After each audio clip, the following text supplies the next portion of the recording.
Two batteries. The circuit shown below has two batteries, here and here. Notice they're pointing in opposite directions, and three resistors. The internal resistance of the batteries and the resistance of the connecting wires is negligible. Calculate the current in the 6 ohm resistor, the 3 ohm resistor, and the 7 ohm resistor. B. Find the voltage drops across the three resistors. And C. Calculate the power delivered by the 12-volt battery. Calculate the current in the three resistors. Because we have two batteries, we will use Kirchhoff's loop rule starting at the 3-volt battery here, working clockwise, and assuming a clockwise current flow. What happens if the current flow really isn't clockwise? Well, then we'll get a negative answer for when we solve for I. So let's calculate R equivalent for these two resistors right here. Well, that's going to be 1 over 6 plus 1 over 3. That's 3 over 6, which is a half, but remember to flip it, so R equivalent is 2 ohms. Now, let's do the loop rule. We start here at the 3-volt battery. The next thing we hit is the 7 ohm resistor, then the 12-volt battery, and then the R equivalent here for the resistors in parallel. So that'll be minus I times R for the 7 ohm resistor. And then note, we put a negative sign on this voltage, on this battery, because when we leave the battery, we're leaving the negative terminal. And then we have IR equivalent, which is where we found the 2 ohm resistor.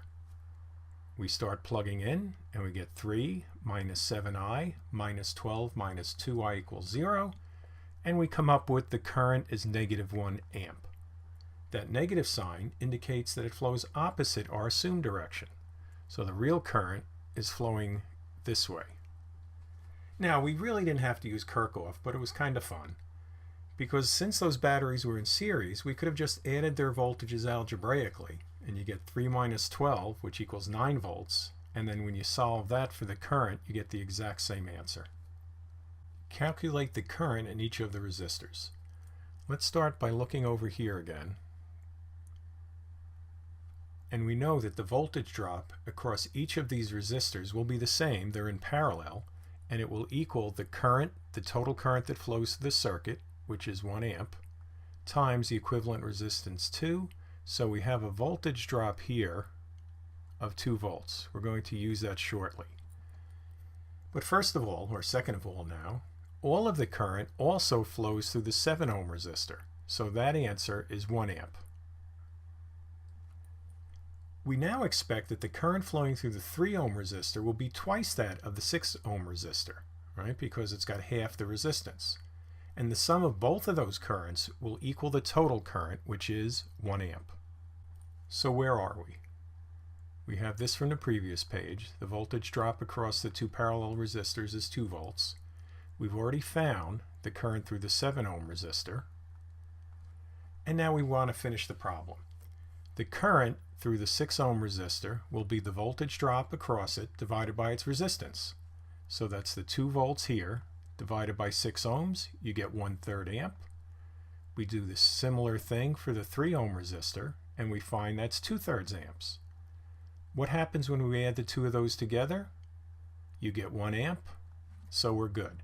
So the answer then is 1 amp for the 7 ohm resistor, 1/3 of an amp for the 6 ohm resistor, and 2/3 of an amp for the 3 ohm resistor.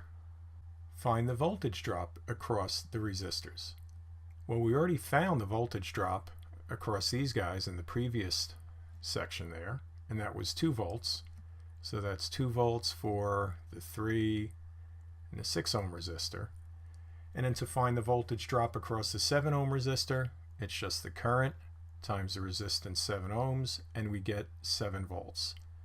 That adds up to 9 volts, which is the algebraic sum of the two batteries, right? 12 minus 3, because they're in opposite directions, 9 volts.